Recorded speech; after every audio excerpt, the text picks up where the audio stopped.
Okay, remember that they are changing my voice. This video is about Revelation 18, the first couple verses, and why it proves my point to a T. Now, first of all, okay, keep in mind we live on a planet where people are not trying to be holy. Even people in churches, mosques, synagogues, they're trying to kind of practice psychology.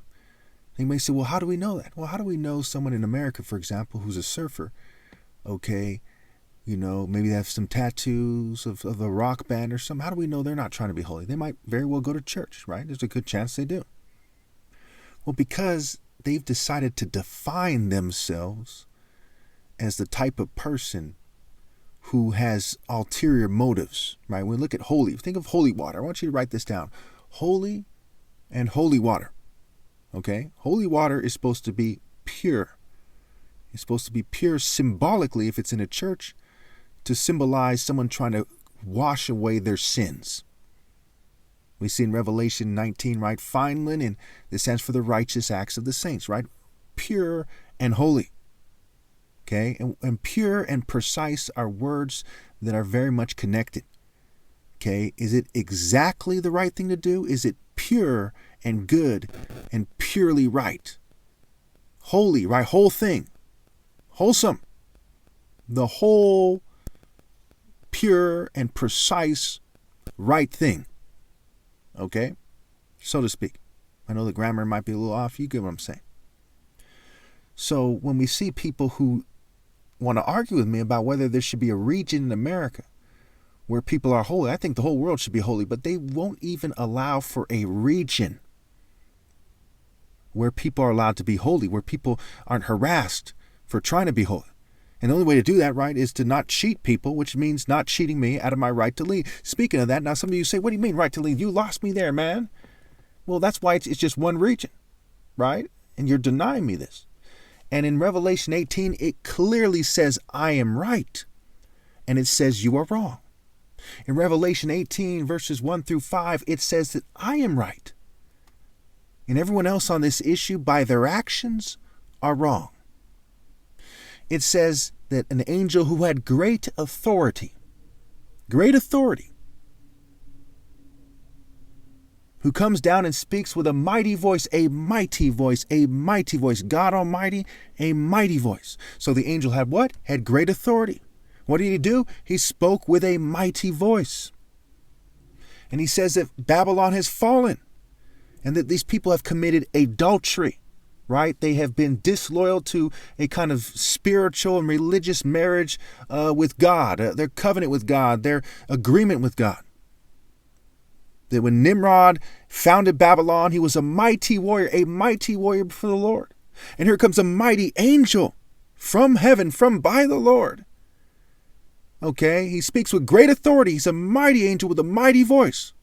You think God gave a feeble angel a mighty voice? If there's such a thing as a feeble angel, there's basically there isn't. No. He was a mighty angel with great authority and a mighty voice. The things go hand in hand. The greatest kings are going to be mighty kings, right? And the greatest man is going to be the mightiest man, and that's going to be the top martial artist ever possible. Remember, the Spirit means everything, the flesh means nothing. The Spirit gives you discernment and sound judgment. The Spirit gives you sound judgment. So someone's a big brute, roar, Andre the Giant times 10, here I come, Goliath, and I outmaneuver him and slice his head off in one quick and effective movement. Then I'm mightier than him because my Spirit allowed me to spear him, right? Is it being a hippo and rushing it? A bull and rushing it? Or is it outmaneuvering and spirit? Spirit. What leads to spearing it? Tactics lead to spearing it. And he who's the top martial artist ever possible, which is me, is the mightiest one. And we see this is a recurring theme. Again, God Almighty, the Lion of Judah, a mighty angel saying Babylon the great is fallen. What is he doing? He's delivering a message. What did Jesus do? He delivered a message. Christ was a prophet, not just the Messiah. He's a messenger. He's delivering the message. God didn't send little Bo Peep to give him the message in the end. God sent me, the top martial artist ever possible. So if you were going to have a holy region in America, I would be in charge of that region, or else it's not pure. It's not precise. It's not wholesome. It's not something wholesome, whole and pure from God. It would be polluted. Like hell, a burning lake of sulfur, a burning lake of excrement, what have you. So now you see it is impossible to hear my argument and to think that I shouldn't be in charge of the entire world. So when people who hear it don't do it, and we see it time and time again, we see they have committed themselves to rebelling against God's mighty moral order. Just today, somebody, they had some guy and he didn't really want to say it. And he was like, the fact that, use that your sparring argument, to prove that you're Christ makes me want to beat you up or something. They did the old, say it, in a place you can't see the person and you overhear it routine, right? It's stupid. It's like, you see Muhammad Ali in a wheelchair. The fact you argue that you're a better boxer than some random dude, that I want to believe is the best, that makes me want to beat you up. I mean, if you did beat him, he's in a wheelchair. I'm even fuming me and poisoning me this whole time. So I say, wait till I recover. Secondly, it's stupid to fight with some knucklehead. I didn't respond. I'll go as far as say I could beat whoever it was. I could beat them, the dog shit out of him in the shape that I'm in. But that's not me. I don't go around beating people up. So I didn't say nothing. I just kept around my business. The setting didn't allow for it to be appropriate and so on and so forth.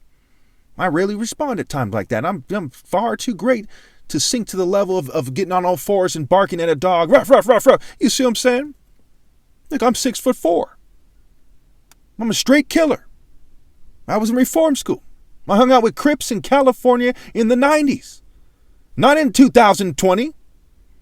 Not some emo or some liberal in 2020. Not some cowboy in 2020. Not some nerd in 2020. I'm a straight killer. Like, who are you trying to kid? Not only would I'd beat the dog shit out of you with one hand tied behind my back. Like, what the hell? I'm the top martial artist ever. Even fumed in poison. So, it's the opposition view is as laughable as that person's argument. As fucking laughable. Okay, now I want you all to remember that, I'm the type of person who gets along with everyone. I took maybe 10, maybe 15 seconds to kind of stop and take a breath, and I was going to leave the video there. And I said, I started feeling bad a little bit. Part of it is the psyop they're doing against me, but part of it is that's my nature. I don't tend to harbor kind of resentment depending on the situation for that long of a time, right? And so, again, there's more than one reason I shake things off because, I'm a good-hearted and kind-hearted person. So say somebody, heard that video and they say, I don't like, well, I'm going to try him out. And then I end up beating him up and so on and so forth. I probably injure myself to some degree too because I get fumed and poisoned, even if they didn't lay a hand on me. And then, I'd feel more bad about beating the person up than I would about injuring myself. Okay, because that's the type of person that I am, right? When we look at certain issues, I'm not going to back down. If everyone was like the Violator and Freddy Krueger and Jason Voorhees and they're as far as the eye can see and they're trying to run trains on little girls right in front of me, I'm going to fight to the death.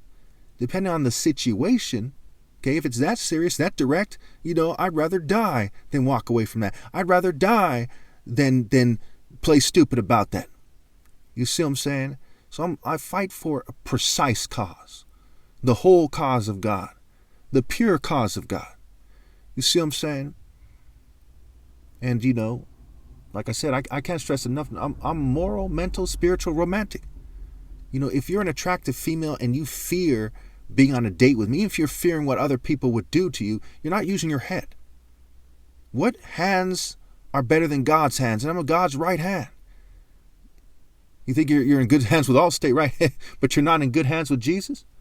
If you get persecuted with Jesus, good. What's the worst thing that happened? You get persecuted with Christ?